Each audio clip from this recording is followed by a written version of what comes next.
right, it's wonderful to be here. This is my sixth year at FI doing these summer seminars, and it's always just a real joy to be able to do this. I end up spending way too much of my summer here, and I think, my God, why am I doing this? Of course, it's the money. That's why I'm doing this. No, actually, the money is very nice, but it's very exciting to be able to talk to all of you and, in fact, engage in an exchange of ideas, engage in a persuasion of ideas as well. Hopefully there will be some of that happening. Because we at FI think that we are doing something very special and extremely important, especially in the light of the past year.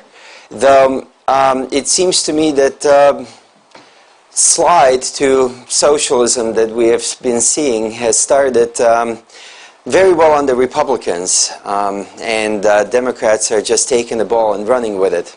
So what I want to talk to you about today is a realistic approach to the political process. There is a lot of romance associated with politics. People seem to have an innate desire to think of the political process as something capable of reaching heights that we individually could never scale. And I want to dissuade you of those notions.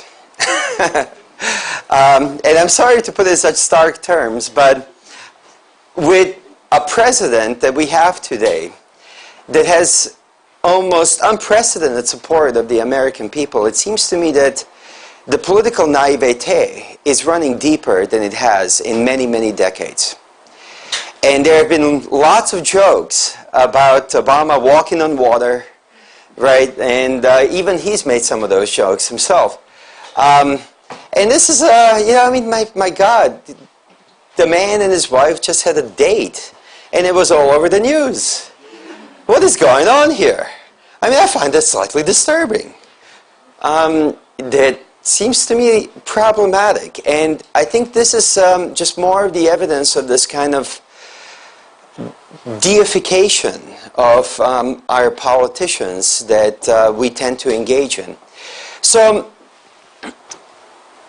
what we will do is discuss a certain economic approach to analyzing political institutions, which I think is much more realistic, much more bounded in the real world, okay, which you have probably never been exposed to. And I would bet you that most of you have never gotten anything about this in your high school classes, probably not much, if any, in your college classes.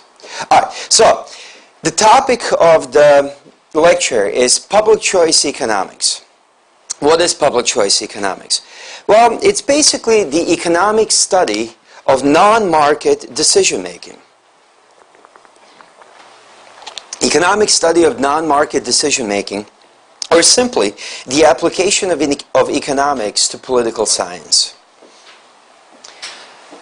Let me just say right off the bat, public choice economics has really gotten its start in the 50s, and from the 50s, into the 60s and 70s, it has had a massive influence, not just in the field of economics, but also in the field of political science. So this is not some crankpot theory, right, that nobody in their right mind subscribes to. In fact, quite a few of these scholars we'll be talking about today have won Nobel Prizes. Okay, so it's something that's definitely been highly recognized by the scientific community. One of the main people, and a former professor of mine in this entire field, is James Buchanan.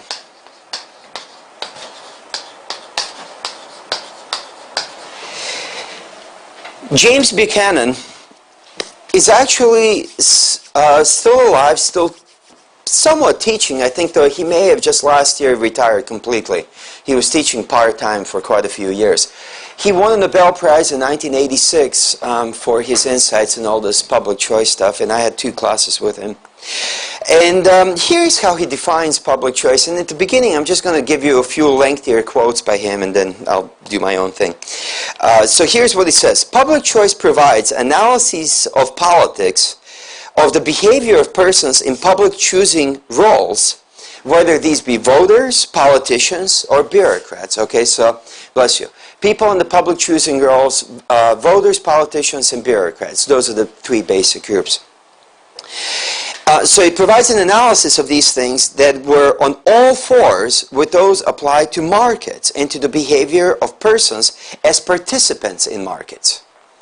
In a very real sense, public choice became a set of theories of governmental failures as an offset to the theories of market failures that had previously emerged from theoretical welfare economics. Or, as I put it in a title of a lecture in Vienna in 1978, public choice may be summarized by the three-word description: politics without romance. Exposure to public choice analyses necessarily brings a more critical attitude towards alleged political solutions to various socio-economic problems. It almost literally forces the critic to be pragmatic in any comparison of proposed institutional structures. There can be no presumption that politicized corrections for market failures will accomplish the desired objectives.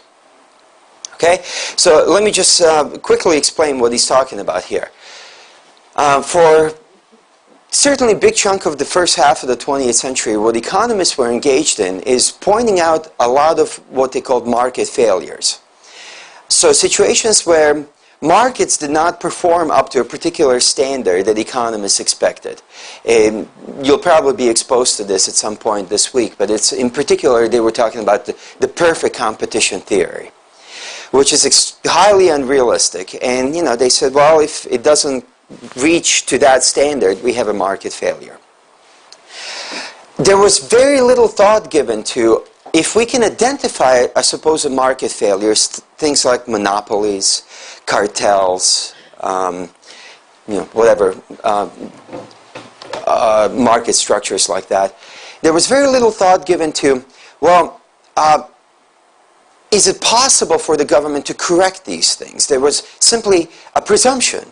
Yes, the government can correct these things, right? So if we can identify market failure, we immediately have to have a government correction of that failure. And this is what the public choice economists were responding to, saying, let's step back and ask, is it possible for the government to correct this failure? Right? Does it not come with its own failures as it tries to correct the market failure? That's the question, all right? Now, the way that public choice economics started, the fundamental assumption of public choice economics, and this is where it broke with the precedent of much of the political science and even economics of the earlier 20th century, is that all men, are self-interested. And that means that people in the public choosing roles also act in self-interested ways. Okay? There used to be a very clear presumption for people in public choosing roles, again, voters, politicians, legislators, and bureaucrats. There used to be a very clear presumption that they did not act in self-interest. They acted in what? Otherwise known as public interest. Which is rather bizarre, especially for an economist to think like that, because economics from its very modern start by Adam Smith has very much thought of all men as being self-interested. But suddenly, these same people that when they're surrounded by markets and acting in self-interested ways, as soon as they cross the threshold into hollowed holes of government institutions, a switch goes off and they become publicly interested. Doesn't that strike you as rather bizarre? Right? These are the same people. They're thinking, acting the same ways within the hollowed holes of government institutions that they are outside of those holes. So it seems right that we should actually study them using the same behavioral presumptions. most importantly, that they are acting in self-interested ways. And this has become an extremely controversial element of public choice economics. A lot of people confuse prescriptive with descriptive analyses. You see what I'm getting at here? Public choice is not saying that people should be self-interested when they're acting within government. It's not prescriptive. It's descriptive, meaning that we're just describing what's going on. And what's going on is that people are acting in self-interested ways within the hollowed halls of government institutions. You see? Okay? So, a lot of people act as though it somehow debases these institutions. Well, you know, if you just look at the past 2 years, all of the political scandals that we have seen, it seems to me that politicians do just fine of a job debasing those institutions themselves. Right? So I'm not really too worried about that part. Of course, the Blagojevich in Chicago and Illinois, governor of Illinois being the most egregious example, but there have been many others. So people object to this because they find it somehow offensive when you suggest that people that are in many ways determining our lives are not really out to help us, right? That they're actually out to help themselves. And sometimes they do that at the expense of us. Which is a very problematic notion, isn't it? I mean, when you start thinking like that, it very much undermines the legitimacy of the government. Okay? It's a problem. I understand. Yet, you can't be blind to reality. And this public interest view has not been very convincing in terms of demonstrating that, in fact, people are publicly interested that work in government at various levels of government. Okay? In fact, the thing that most people find the most problematic, most offensive, is when you point out that one of the things that politicians may be pursuing is actual wealth, money. Right? That's the most difficult one. That's the one that's the most offensive for people. And here's what Buchanan says about that. He says, of course, persons act for many motives, and the economic model tends to concentrate attention only on one of those many possible forces behind actions. Money, right, wealth. And here's the important part.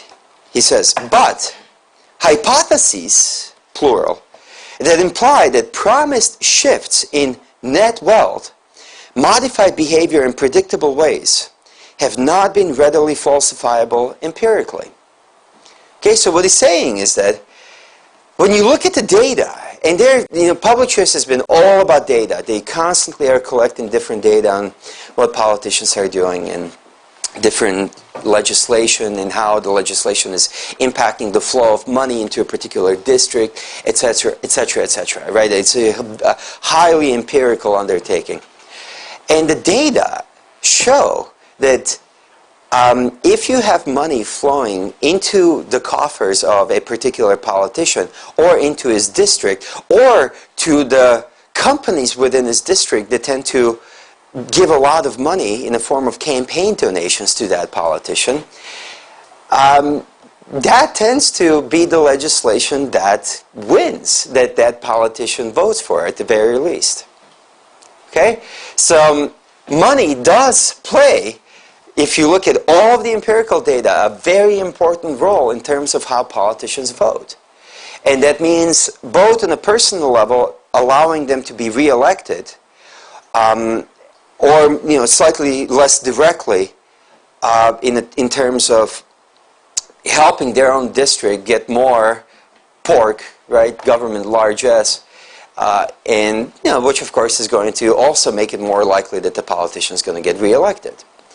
And most politicians want to keep their jobs. They like their jobs, right? They don't want to lose the re-election. So that's just the fundamentals, what public choice economics is all about. There have been quite a few precursors of modern public choice economics, and let me just talk about those very quickly because it's very interesting. So here's again a quote from Buchanan. I think this is the last one I have, I think. Anyway, he says, public choice, in its basic insights into the workings of politics, incorporates a presupposition about human nature that differs little, if at all, from that which informed the thinking of James Madison at the American founding. The essential scientific wisdom of the 18th century, of Adam Smith in classical political economy, and of the American founders, was lost through the centuries of political folly. Public choice does little more than incorporate a rediscovery of this wisdom and its implications into analyses and appraisal of modern politics. Okay, so Buchanan has always been extremely explicit that he doesn't think he's really contributed that much, that he's just doing the work of James Madison. And I'll talk more about that towards the end of the lecture. So you have the founding fathers who very much understood that men are not angels, right? And because men are not angels, you need to have a government. But you also have the government that will restrain itself. And that's the tricky part, right? Because the people that are running our governments are far from angels. If we in fact had governments run by angels, then almost all of this stuff, the Constitution, all of the bounds on government power would be unnecessary. Why would you put those there? Doesn't make sense. It's only because we know that people are far from angels, any of us, that we need to have those constraints on government power. More on that in a little bit.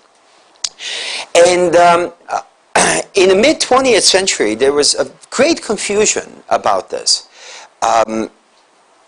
There was kind of a confusing amalgam of Marxist theory with this kind of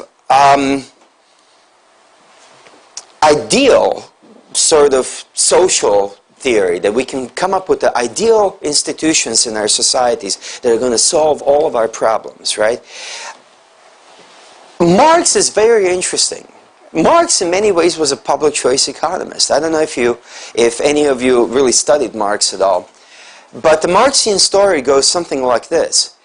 As the capitalism matures, capitalists are better at exploiting the people, right? And they're extracting more and more wealth from the people.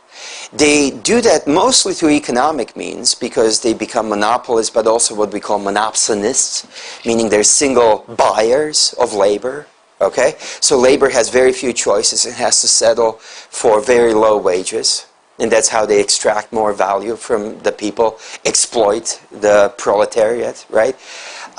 But it's also interesting to understand that capitalists are going to use government power for this. So Marx and Lenin after him, in fact, have all sorts of really interesting analyses of how businesses are actually using the government, the coercive power of the government, to get their way. So there's all sorts of insight, that politicians are acting in a self-interested way. But then what happens? In the Marxian story, there's the revolution of the proletariat, right? And the capitalists are overthrown, the old politicians are overthrown, and now we have the dictatorial dictatorship of the proletariat, right? And under the dictatorship of the proletariat, the government becomes purely just. They're only going to do those things that are good for the public. And he never explains how you go from the government of devils to government of angels, right? It's just like some magical transformation by taking away the property over capital, ownership of capital, and putting it in the hands of the public. And now the governments are also going to be all good and all knowing and all wise. It's very bizarre. Okay? But at least the pre-revolution part of the analysis had a lot to recommend it, actually. He seemed to be on to quite a few things. The most important precursor of public choice economics came from the Italian economists of the late 19th and early 20th century. And if you know much about Italian politics, maybe that should not come as much of a surprise, because it's a mess. People tended to become much more cynical much earlier in Italy about the political process than anywhere else. And these guys were the major influence on Buchanan and a lot of modern public choice economists. So the person that in particular had a lot to say about it is this Italian economist by the name of Puviani. And Puviani approached the theory of fiscal organization, right? How government taxes and then how it spends. That's the theory of fiscal organization. With the following question. If the ruling group desires to minimize taxpayer resistance for any given level of revenues collected, how will it set out to organize the fiscal system?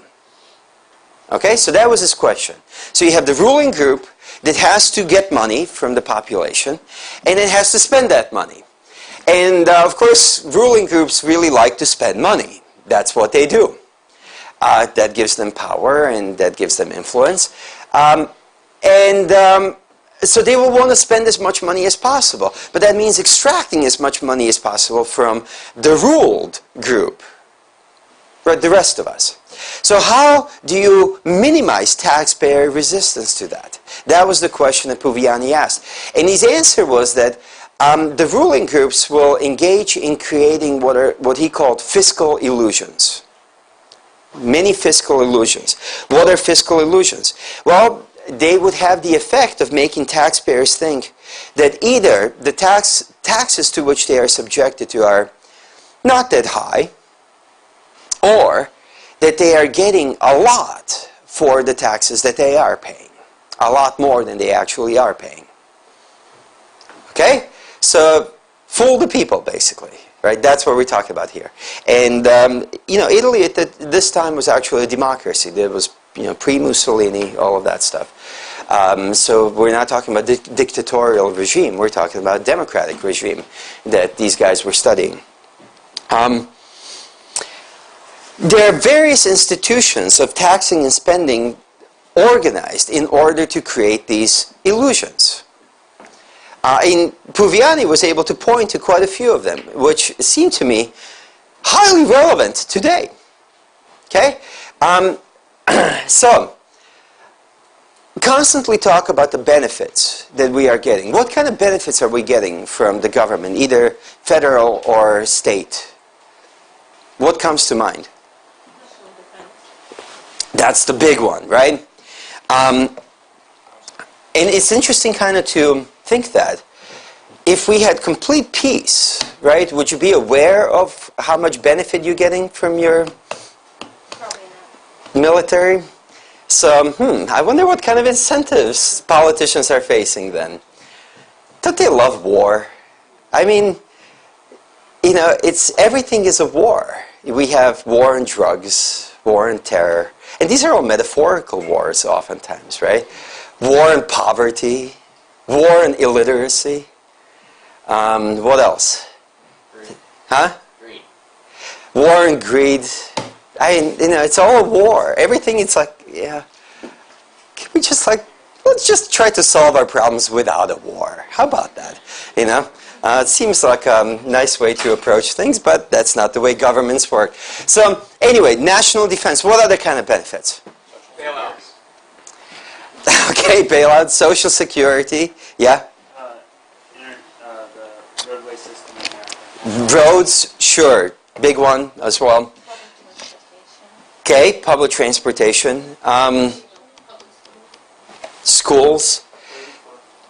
Right? Okay, I mean, you go down these lines, right, down all of these items, and the government is constantly engaged in telling you that these things are worth so much, without actually really wanting to ever discuss how much is paid for these things.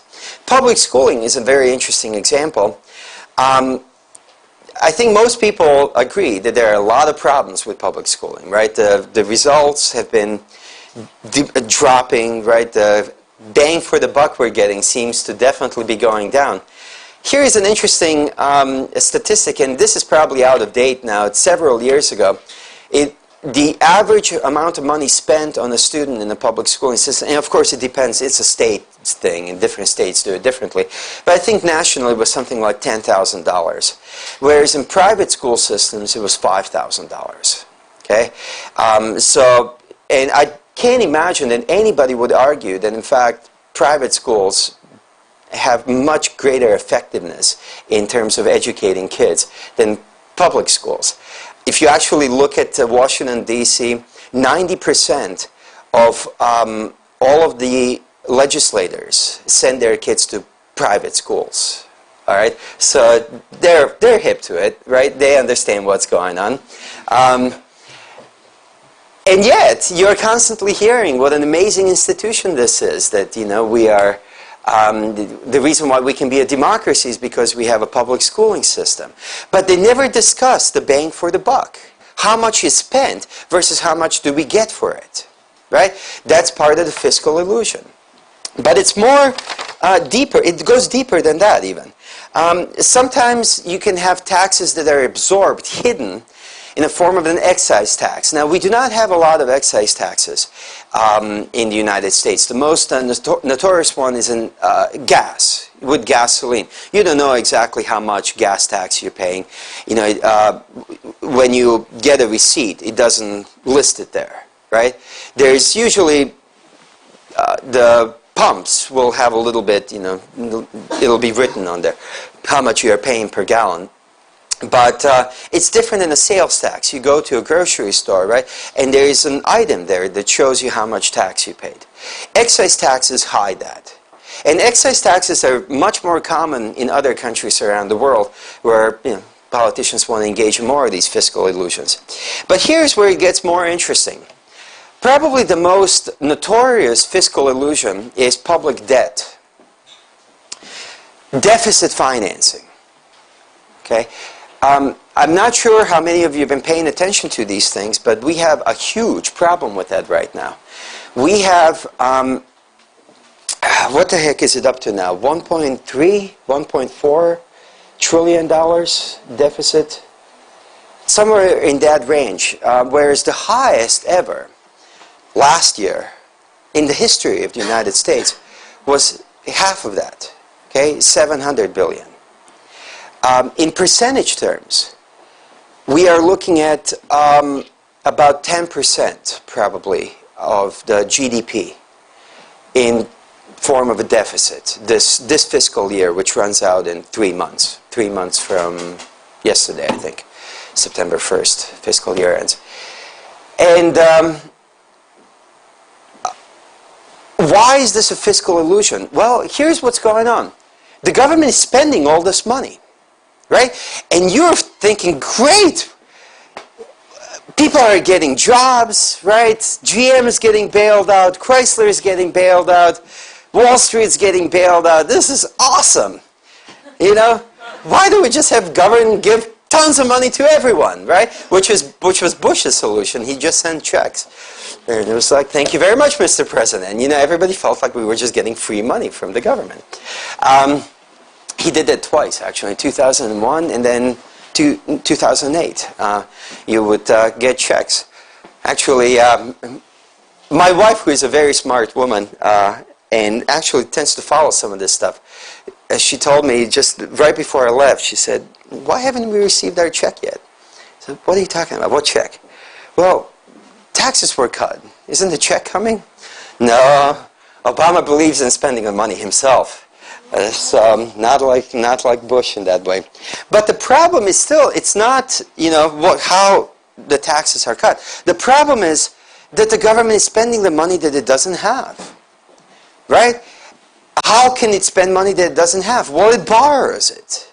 It issues bonds and borrows that money, and then it has to repay it at some point. And the national debt of the federal government is now above $10 trillion. Okay? Over $10 trillion, which is an astonishing figure. We're talking about almost 70% of the GDP, meaning that if all of us in the United States work to pay off the debt, we would work, let me think, I guess 2/3, so that would be 8 months, without consuming anything. No food for you.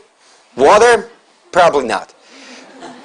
Okay? So everything that you produce, and no consumption at all, for 8 months to repay this debt. This debt is never going to be repaid. I mean, it'll just keep getting bigger and bigger until it explodes and we can't service it anymore. And then there's going to be default. Or maybe it'll be hyperinflated away through the Federal Reserve, creating a whole bunch of money, destroying all of our savings in the process. You know, really high prices. Isn't it based on speculation that GDP doesn't grow? That what? The GDP doesn't grow? The GDP has not been growing nearly as fast as government spending. That's true. Okay? So at some point, it's going to catch up. That may be another 100, 200 years in the future. Or maybe much closer than that, actually. Because there are true... Okay, bondholders start getting very nervous when the entire debt is over, when it starts reaching 100% of the GDP. 60% of the GDP, they think that's manageable. It's very difficult to service because, you know, bonds are coming mature all the time. They're coming due. They have to be repaid. And other bonds have to then be issued in order to be able to repay those because government pays interest on all this debt. Now, if any of you have any debt, you know that interest is no fun. It accumulates fast. All right? And the government now, in order to persuade people to buy up $1.3 trillion worth of debt, has to offer really sweet terms, meaning high interest rates. Okay? This is going to be very difficult to continue. And this is the major fiscal illusion because most people are not aware of what I just told you. They don't know, they don't care. They think, the government will take care of it. It's fine. They've taken care of it so far. Well, maybe, probably not. There's going to be a tipping point, and then we're going to have a major problem. But you see, think about the great setup this is from the perspective of the politicians. They get to spend the money now. They get to go back to their constituents and say, look what we've done for you. Don't you just love us? Right? And why would you not re-elect us? Meanwhile, who's going to be left paying those bills? Our kids. Kids in some form, even if the government just defaults on the debt, right? What will happen is that it's not going to be able to borrow money again. Because who the heck is going to be lending money to the U.S. government if it just defaulted on its debt, right? So at that point, government has to shrink dramatically. And, okay, I'm good now. So at that point, which kind of services are going to be cut? Right? The fact is that all of us are relying on many government services. Services that I personally think can be and should be provided by the markets. But there is going to be some period of time before the markets could actually step in and provide those. Or maybe not, right? Maybe there are even some services that markets cannot provide. The government has to provide, but the government will not be able to provide because it will be broke. Okay? So even if the future generations, or maybe you guys, it could come a lot sooner than you think, right? Are not stuck with paying the bill in the form of much higher taxes. You may be paying the bill in other ways. You see? And this is the favorite way of politicians to make it seem like you are getting a lot more for what you're paying in. Okay? Another way is, fiscal illusions.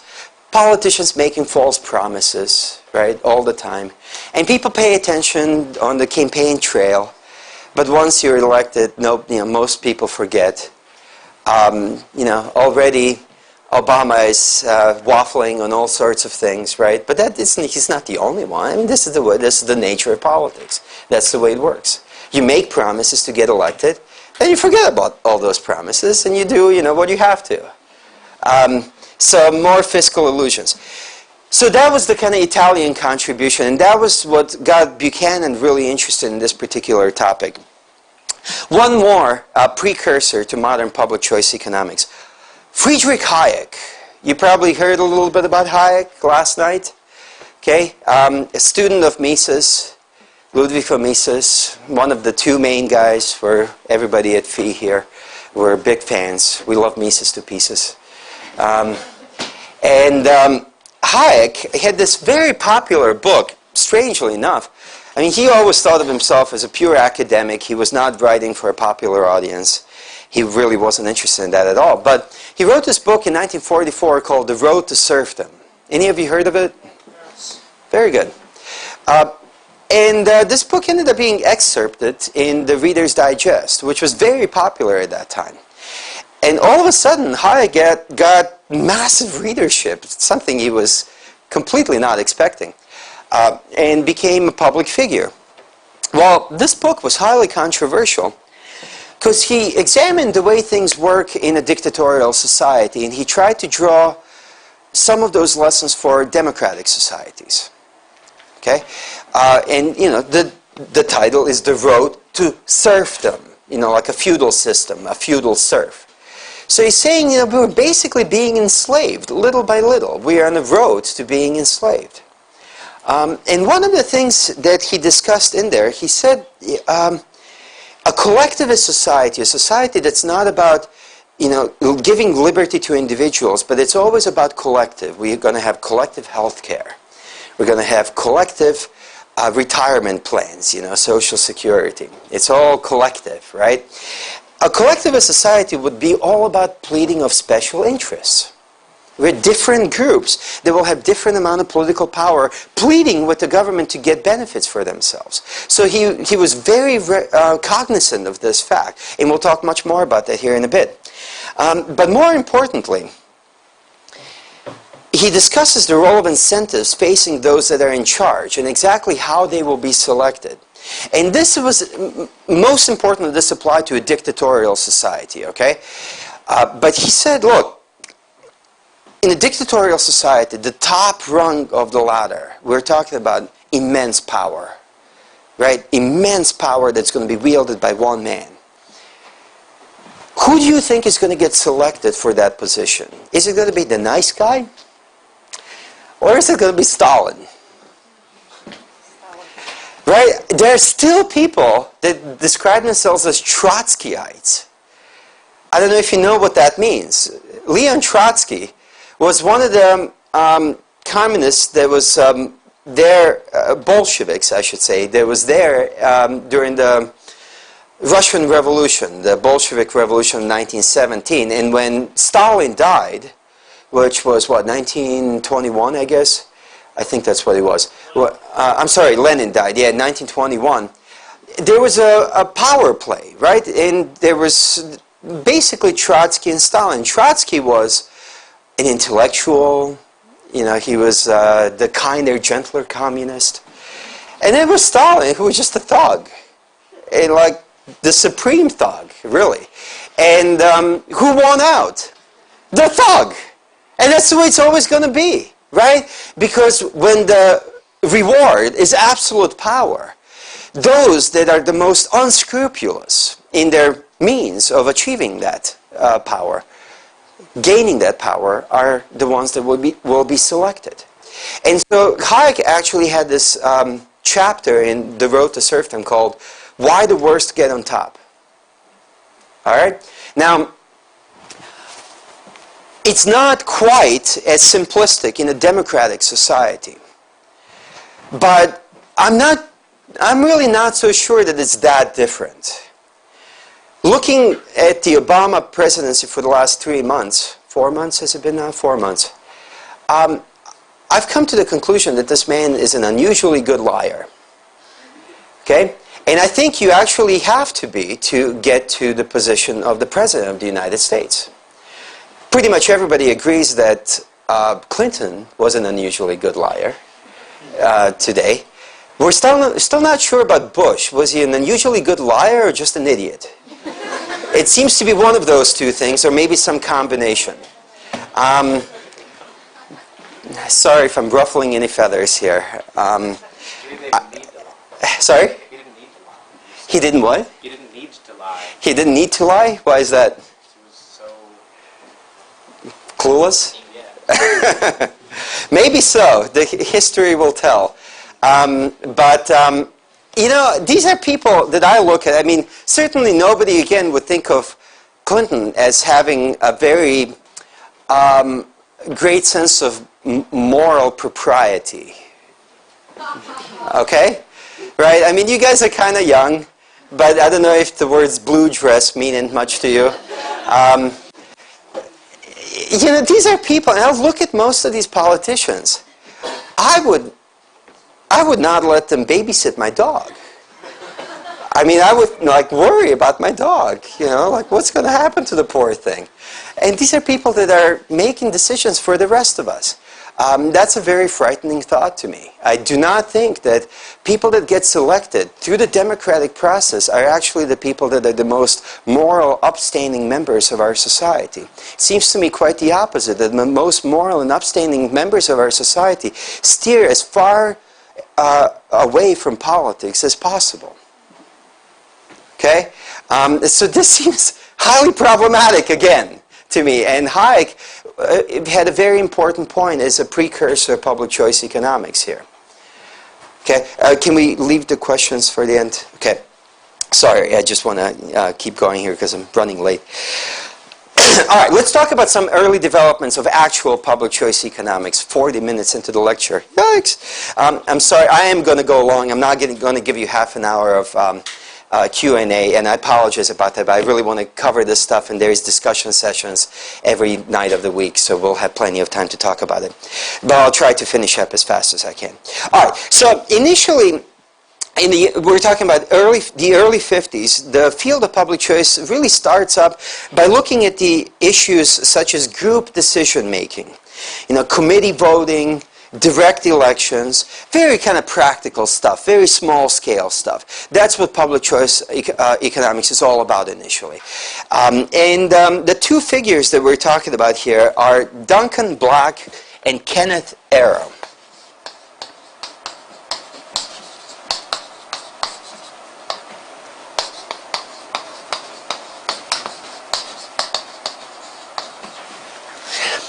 Duncan Black and Kenneth Arrow. Arrow actually ended up getting a Nobel Prize as well. So, in fact, mostly for the work that he was doing in this field. What Black and Arrow are concerned about is the working of majority voting rules in small committee settings. So, you have multiple individuals that they have their own preferences. They're all individual orderings of what they would like to see done. So how did voting results emerge when you have these kinds of individual ordering rankings? When presented in a sequence of pairwise choices.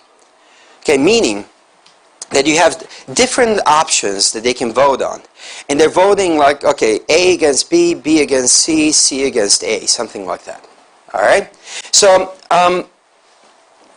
the question was, is it possible to aggregate, put together individual orderings over these social states so as to generate a social ordering that would satisfy reasonable conditions for rationality, akin to those applied to individuals? You know, is an individual rational? Well, you know, we have different tests, and one of the tests of rationality of an individual is that if an individual prefers A over B and prefers B over C, that individual should also prefer A over C. Okay? That's one test of rationality. Can we have such an outcome that will result from this small committee setting, a vote, a majority vote taken? Let's look at it. Here's what happened. Let me give you this little example. So we have three individuals. Let me actually, no, I'll try to do it here. Okay, so individual A, yeah, I caught it. How about that? individuals 1, 2, and 3, and we have A, B, and C as potential, some strategies or some kind of a outcome that they're voting on, okay? Maybe spending levels, maybe different projects, whatever, it doesn't really matter, okay? And individual 1 prefers A over B and B over C. Individual 2 has slightly different preference ranking. He prefers B over C and C over A. And individual 3 prefers C over A over B. Okay? So let's take a look at what's going to happen when these 3 individuals engage in a majority vote. And they're pitting, just 2 of these options against each other. So, if you pit A versus B, okay, individual 1 votes for what? A or B? A. Individual 2? Individual 3? A. A is higher than B. So the outcome is that A wins. Okay? So far so good. Then you have B against C. Individual 1 prefers B, individual 2 prefers B, individual 3 prefers C, but B wins. Okay? Now, given that A wins against over B and B wins over C, it should stand to reason that therefore A should win over C. Okay? But let's do it. Let's take a vote of A versus C. Individual 1 prefers A to C. Individual 2 prefers C to A. Individual 3 prefers C to A. What the hell?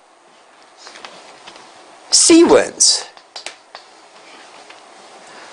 Uh-oh. That's a problem. So if you go A through B, B to C, A wins. But if you go A over C, C wins. Basically, what we're saying here is that the voting outcome is irrational. That the voting outcome depends on the ordering of the vote taken. Okay? So the collective outcome does not satisfy the rationality requirements that we would impose on an individual. If you have an individual like this, they'd be locked up. When you have a society like that, we praise it and call it democracy. Bit of a disconnect, isn't it? Problematic. Arrow is the one that figured this out, and he took it much further. Kenneth Arrow, right? And he actually, this ended up being called the Arrow impossibility theorem. All right? The Arrow impossibility theorem simply said that there is no social ordering of, to aggregate, separate individual orderings over social states so as to generate one that would satisfy reasonable conditions for rationality. Okay? This ended up also being called vote cycling. Vote cycling. And people started pointing out that, hey, you can actually have somebody, I'm going to need a lot more time than that. I'm sorry. So I'm going to rebel. I'm going to have to cut into that. I apologize. See, nobody tells me what to do. No, I'm terrible. I'm sorry. I feel bad about it. But it's important stuff. And hopefully the other two will not be like that. All right, so the reason why this is called vote cycling is that you can very easily kind of go from A to B, B to C, C to A, and you cannot have an equilibrium in this outcome, right? If you continue to just vote, pitting one option against another and so back and forth, equilibrium is gone, right? And there's manipulation that sets in. Manipulation of the kind that if somebody prefers C to be the outcome, they're going to try to pit A against C. If somebody prefers A to be the outcome, they're going to go through this process. So there's a door open to a lot of manipulation here. All right, so this really got a lot of people worked up because they started saying, oh my gosh, democracy may not work very well. This is a problem, right?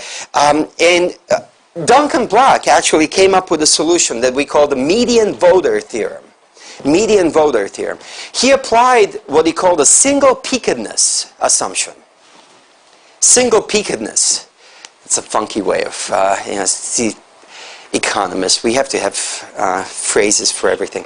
What is single peakedness? Well, he says, look, if these were spending levels, and A being the highest, C being the lowest, it's really weird that you would get somebody like this. They would prefer medium over small, but small over high spending.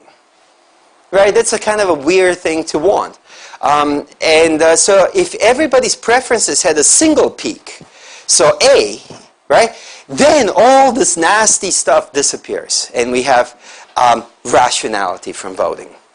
The problem is, though, that when you actually start making this more complex, have more people involved in the voting outcome, even with the single peakingness assumption, we get the error impossibility theorem. We still do not see rationality requirements satisfied as a result of voting. Okay? So the point of all of this being that votes do not necessarily reflect the public will. Okay? Think about what that's saying. That's a fundamental point. That's a fundamental question of a democratic society. If you can show that votes will not actually reflect the public will, the public preferences in some sort of a rational manner, that very much undermines the justification for our entire society. And you're probably getting very nervous at this point. Where is he going with this? Don't worry, I'll get you there, okay? Buchanan, working along with another important guy, Gordon Tullock, who just retired last year. Gordon Tullock, they wrote several very important books in this area, and they said, look, all of this stuff is meaningless. They said it's trivial. They said only a naive view of democracy would have expected that individual preferences rankings could be aggregated cleanly to convey unambiguously the will of the people. Well, you know what? I think I agree with that, but that only a naive view of democracy would expect that.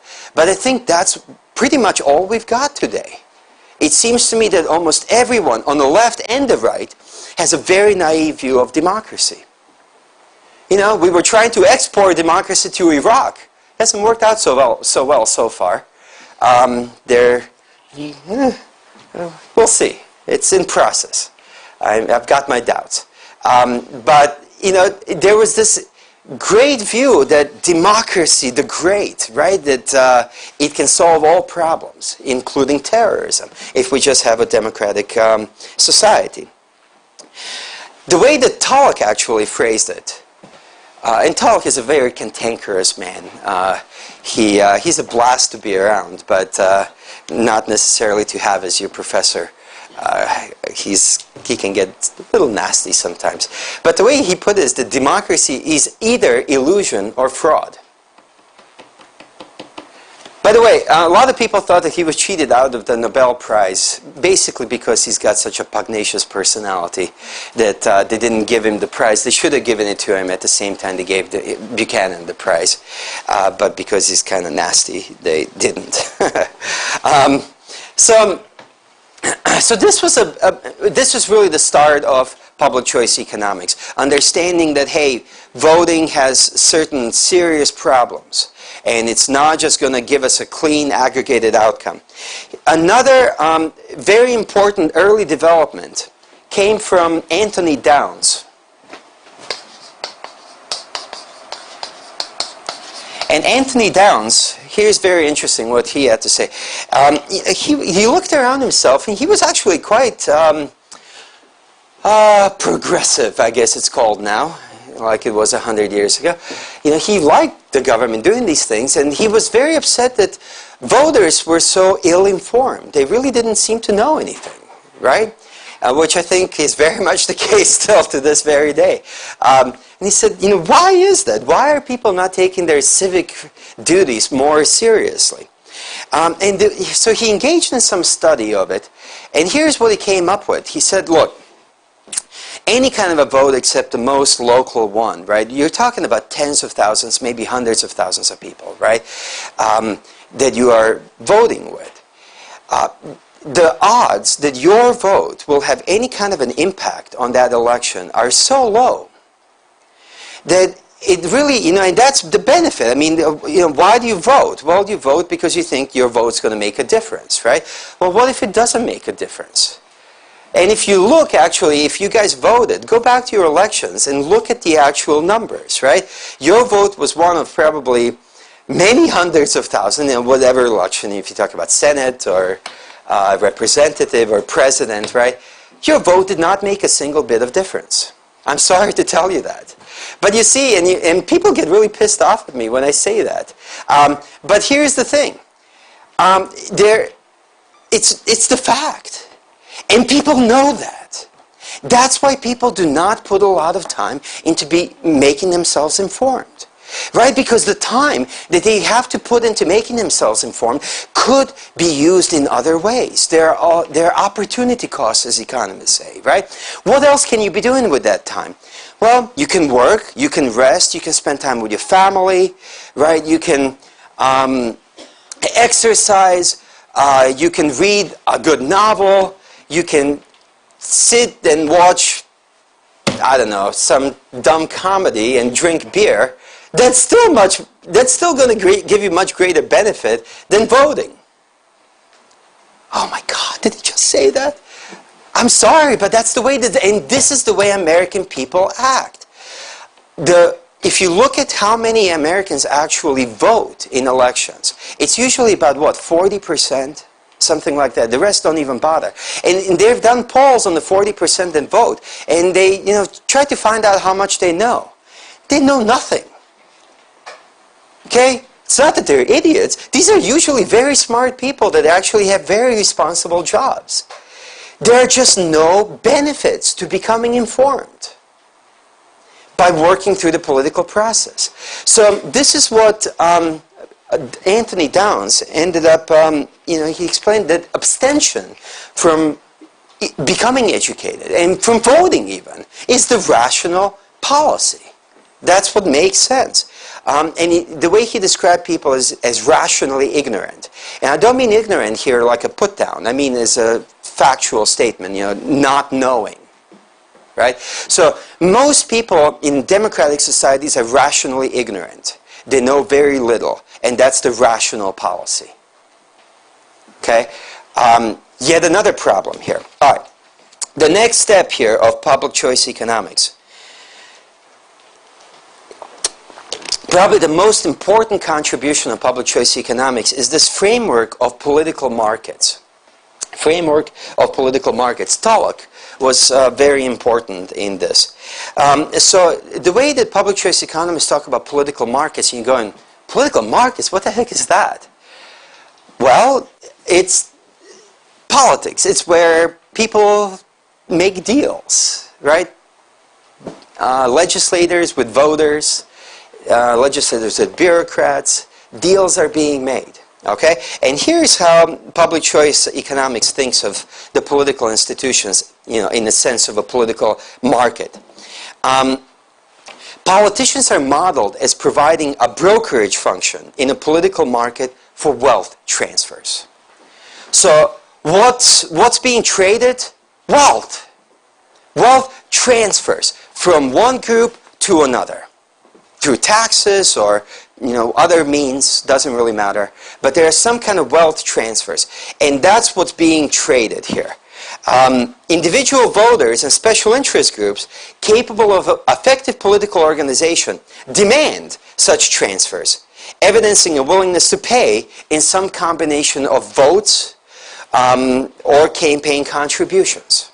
All right? So you have some groups, the demanders, in these political markets, individual voters and special interest groups that are willing to pay enough to get these wealth transfers. Then you have the suppliers, and the suppliers are the individuals and groups that are incapable of preventing that wealth transfer through, they simply do not have enough votes or enough campaign contributions to prevent those wealth transfers happening. And the politicians, they're the middlemen, right? They sort of are in between, bringing these two parties together. They affect an equilibrium, balancing benefits against costs at the margin, okay? In order to maximize their own utility functions, to make themselves best off. So this is the way public choice economics looks at the political process. You got demanders and suppliers and the politicians as the middlemen, making sure that their utility is maximized. Wow, what a cynical way of looking at it. And yet, when you start actually looking at American politics, not just American, it's this way all around the world. It's everywhere. When you start looking at it, that's the way these things work. Okay, you have the people that are demanding these transfers. We call them rent seekers. We differentiate from profit seekers. In economics, profit is a concept that brings about an increase in wealth, overall increase in wealth. So a businessman sells you a certain good. You agree to buy that good because you know it's going to make you better off than the money that you give up for it. And both parties are made better off, right? Both parties are made better off, and therefore they're willing to engage in this voluntary transaction. Not so in the political transaction, right? You have one party that's made better off, the demanders of wealth transfers, the rent seekers, at the expense of another party, the suppliers of wealth transfers. Okay? So that's why we use the word rent rather than profit. Profit improves the overall wealth. Rent just redistributes it.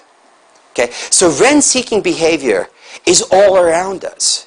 Right? That's what special interest groups do. That's what lobby groups do. They go to Washington, D.C. and they say, this is what we want.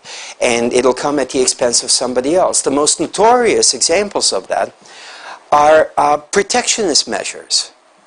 Right? Steel industries and other industries that are asking for protection from foreign competition. What is this going to do? Well, it's going to increase the prices that American people are paying. American people are going to be made worse off. And that money is going to be transferred to the protected industries, whether car companies or steel companies, whoever else. Right? That's a very clear case of rent-seeking and wealth transfers. But you see that kind of stuff everywhere. If I had the time, I'd give you some other great examples, but we got to move on. So notice that the ultimate beneficiaries of these wealth transfers, obviously the rent seekers who represent the demand, but also the politicians that rent seekers approach and say, if you do this for me when you're in office, I'm going to give you election funds. Right? Re-election campaign funds. I'm going to support you. We'll do all of this. Right? This is why the Democratic Party is so beholden to unions, and the Republican Party is so beholden to the gun lobby and different religious groups. Right? They're constantly trying to get their way, and they're willing to pay for that. And politicians are quite happy about it. See, there is a lot of money to be had in politics. So the problem with this rent-seeking is that if there is value to be had by approaching the government and giving politicians money, and you can get a lot more for that money, what's going to start happening is that people are going to actually start investing in getting more from the government. So they're going to start creating permanent lobby groups which all industries now have, that are situated in Washington, D.C., right? They all sit there and they're daily going to see their representatives and saying, here's why you need to pursue our agenda, here's why it's good for the country, which is usually crap, it's good for them, right? But they've got the data to show that it's good for the country. And the problem is that a lot of people are going to be investing in something that's ultimately not productive. Right? Making yourself a better lobbyist is the same thing as making yourself a better thief. Right? Because you're just getting better at getting other people's money. It's the same thing. Well, there's a big difference that one is legal and the other is illegal. But it comes down to the same thing. Do we want people investing in making themselves better thieves? Clearly not. This is a wasteful activity from the social perspective. And yet, that's what's going on. By the way, Tulloch is the one that thought of this whole rent-seeking concept. And he was doing it, he was in the Navy as a young man, and he was somewhere in Indonesia. He noticed these beggars, and these beggars actually had terribly disfigured faces, and he was really baffled by this. He was in other places in South Pacific, and he did not see that anywhere else, except in this one place. So he finally asked the local, what's going on? Why are they all, so scarred, their faces? I said, oh, well, they figured that if they slash up their faces, they will get more pity and more money. Okay? And then, one guy did it, and the other guys all figured, the beggars, they're all competing against each other as well. They figured out in order to remain competitive, they all had to slash their faces up as well. That's what rent-seeking is in a democratic society. You see, you're investing in making yourself better at getting money, but it has no socially productive role at all. Right? It's destroying wealth, actually, in the process. All right. Now, once this insight is accepted, much of modern politics can only be interpreted as just consisting of rent-seeking activity. Much of the growth of the transfer sector of the government can best be explained by this behavior of political agents who compete, incurring constituency support or incurring political favor, right, to get the constituency support. It's very problematic. Why does this continue to happen? The last name I think I'm going to give you, Mansur Olson. Mansur Olson talked about something called the logic of collective action. Can you see that? That's an R. I have terrible handwriting, sorry. Just another way to torture my students. I've worked hard on it. No, I'm kidding. So, the logic of collective action, what is it? Well, the way that Olson thought about it, let me flip this thing around here. I'm going to get fancy. Okay. Let's say we have the following situation. So, here is two people. See the high-tech methods we have at FI. And under normal circumstances, they engage in transactions, right? They exchange for mutual benefit. But then let's say that things change a little bit. Let's say that you have here representation, steel industry. This is the entire steel industry. I have no idea how many people work in it, but let's say, I don't know, 300,000. Seems like a reasonable number, okay? So 300,000 people in the steel industry. And this is the US population here, so this is the rest of us. Apparently we're all wearing skirts. I think I'd look quite good in that, personally. You may disagree, though. Okay, and there are 300 million of us, right? Well, let's say the steel industry figures out, you know what, we can actually get a lot more money by going, not just trading with the US population, but going to the government.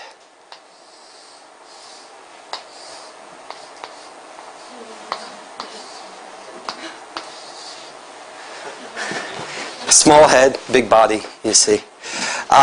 So these guys say, hey, how about you give us some protectionism, right? Erect some barriers to trade, put some tariffs and quotas on foreign steel. And the government says, gimme, gimme. We'll take it. And then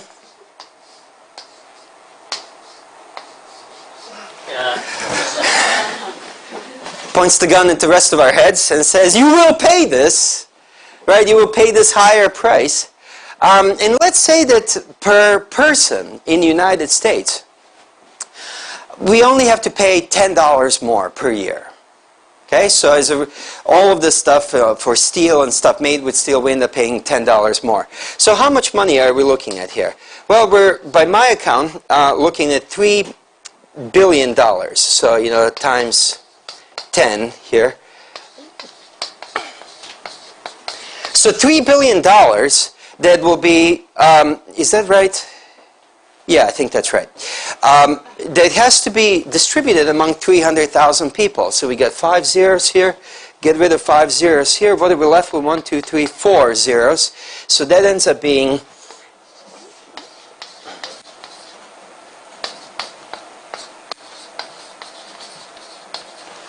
$30,000 per person in the steel industry. Oh, now we're talking about real money, aren't we?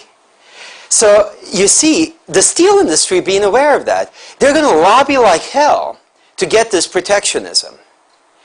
And they're going to be quite aware of the benefits that they can gain by being effective at this. On the other hand, the rest of us are going to be like, $10 a year. Pfft. You know, most of us are going to be rationally ignorant about it. We're not going to even know. You guys are actually paying, every one of you, about $200-300, I forget what the latest number is, just for the steel protectionism. Okay? And then you combine that with all of the other protections, all of the other grants of monopoly and such that the government has given different groups and special interest groups. And you start paying up a lot for all these different special interests. So why are we not objecting about it? Because we are rationally ignorant. What are you going to do about $10 anyway? Right? You're going to mount a protest at DC? I want my $10 back. No. You see, and this is the logic of collective action that Mansur Olson talked about. He said, things happen in a democracy by concentrating the benefits and making the benefits highly visible among a small group of people. Usually special interest groups, concentrating the benefits while dispersing the costs among a large group of people and making those costs highly hidden, you know, dramatically hidden. This is how politics works. That's why we continue to put up with it. That's why they continue to get away with it. Okay? All right, now, if you're not thoroughly depressed by this point, I salute you, because you really should be. Is there something to be done about this? Well, yes. I know I'm way over time, so I'll just make this quick. But Buchanan and Tullock in particular, they've dealt with solutions to it.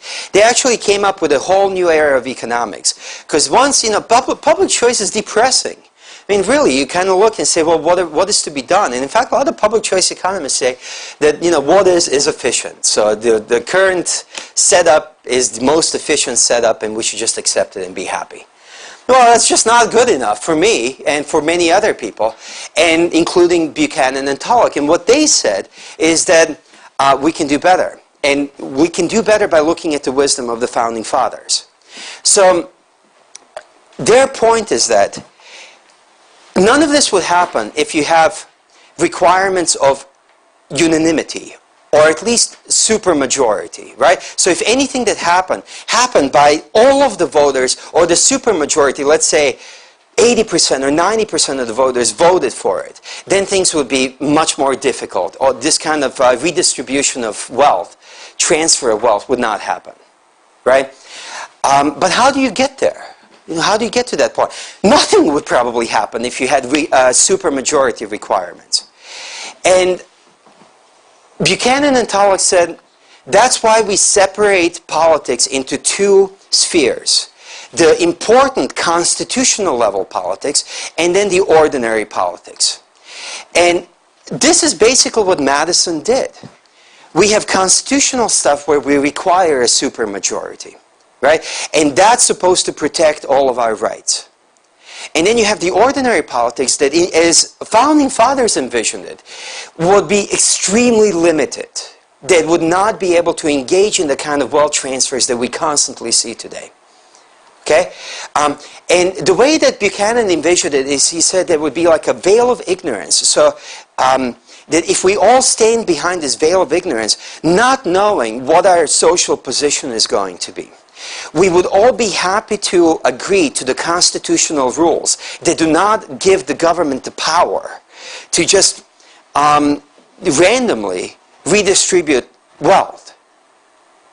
Right? Those rules would be embodied in the Constitution, and we would all agree to it. And then, at the ordinary political level, everything else that happened, you can have a majority voting, and it would be fine, because it's just not that important. And it seems to me that American people are very much, and really people around the world, have either never known this lesson or completely forgotten it. What matters about politics happens at the constitutional level. That's the important stuff. The stuff that happens on the ordinary political level shouldn't be that important, and it has become that important. As we've diminished the importance of the constitutional level, the ordinary political level has become more important, and to all of our damage, ultimately. Okay? So, Buchanan-Tulloch's solution is that we need to go back to understanding what the role of the Constitution is, to have a very strong, very binding Constitution that does not allow much for ordinary politics. Right? Because the ordinary politics can be extremely destructive. It does not bring about rational results. It brings about just a lot of rent-seeking, relying on rational ignorance of voters, etc., etc., etc. And I'll finish with this, and we have about 15 minutes, I guess, for Q&A, which is not bad. This kind of stuff pops up in strangest places. And I wanted to share one place where it popped up that I got a big kick out of. Star Wars 2, The Attack of the Clones. How many of you seen that movie? Not a terribly good movie. You know, certainly does not live up to the first three. You know, the prequels were a mixed bag. The third one was good. Anyway, so there is Anakin Skywalker, the father-to-be of Luke Skywalker, and of course he becomes Darth Vader. I hope I didn't spoil the plot for any of you. So he's constantly torn, you know, he's being trained to be a Jedi, you know, the pure and good, but he's constantly drawn to the dark side. And then there's Obi-Wan Kenobi, who is training young Anakin in the ways of the Jedi. And so they have this discussion, and they're talking about the Chancellor. Chancellor ends up becoming the Emperor later, and he's the one that's just completely done, right? I mean, that's takes over the entire universe, becomes the bad guy. But at that time, that's not known yet to these guys, anyway. All right, so Anakin, you know, he's got the hots for what's the actress's name? It's in there. What is it? Natalie Portman, that's right, who's a politician there. So Anakin says, I'd much rather be dreaming of Padme. Just being around her is intoxicating. Obi-Wan Kenobi says, be mindful of your thoughts, Anakin. They betray you. You've made a commitment to the Jedi Order, a commitment not easily broken. And don't forget, she's a politician, and they're not to be trusted. Anakin says, she's not like the others in the Senate, Master. Obi-Wan, it is my experience that senators focus only on pleasing those who fund their campaigns, and they're no means scared of forgetting the niceties of democracy in order to get those funds. Anakin, not another lecture, at least not on economics of politics.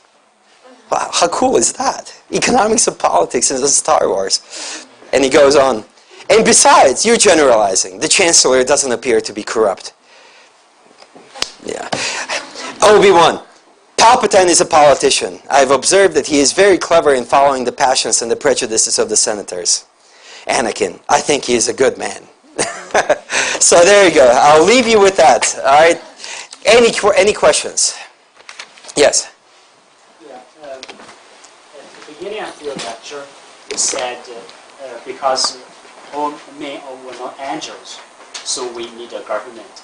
Yes. So what is the rationale?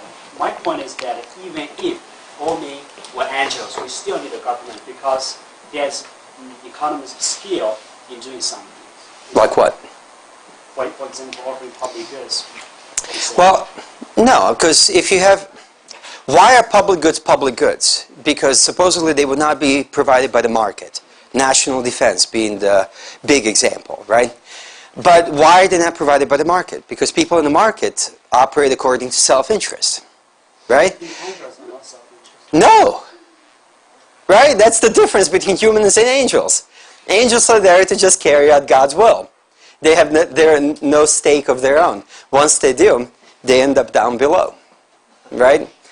Satan being the most beautiful of all the angels, and got a little big-headed.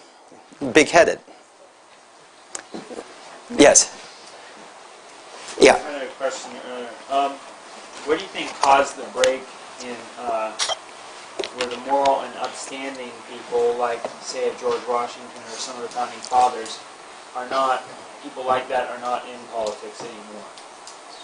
Is it because it slowly changed? People realized they could make money, they Yeah. on the Constitution? Well, okay, so he's asking, why is it that the founding fathers were so different from modern politicians, right? I mean, they really seem to be out for the public good, and were trying to do the right thing from the perspective of the Republic. My answer, I guess, is that because they were not politicians. In fact, they made terrible politicians. Well, Washington was pretty good, but Jefferson was a disaster. Hamilton was a disaster.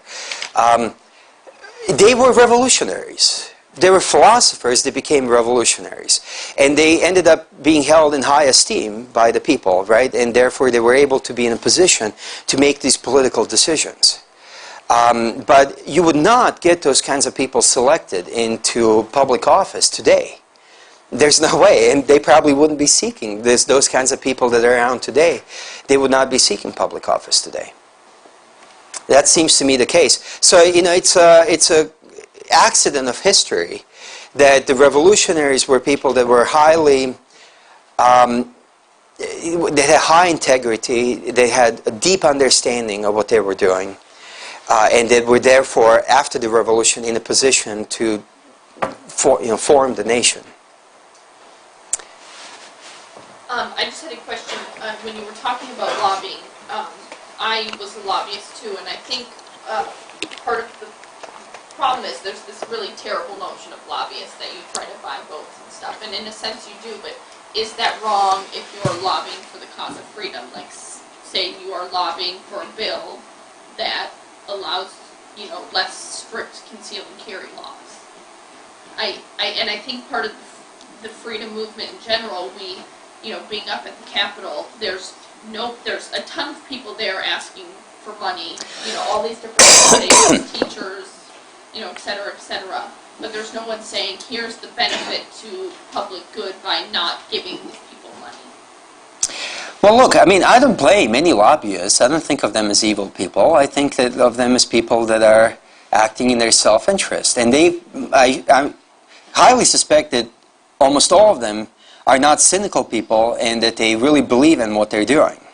Now, there was a very good movie called Thank You for Smoking that shows the other side of that.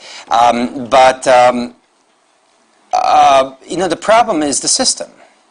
And the system has become so encouraging of lobbying because, of course, that's how politicians get their favors. So they want all those lobbyists around. I don't blame the lobbyists. They're doing the rational thing, certainly from their perspective. And they may even think they're doing the right thing from the global perspective. But it's not a good system. Because even if you're saying, well, you're investing in a cause of liberty, how well has that been working out? I mean, I look at the last 8 years, including this year. I mean, I think Bush was a disaster.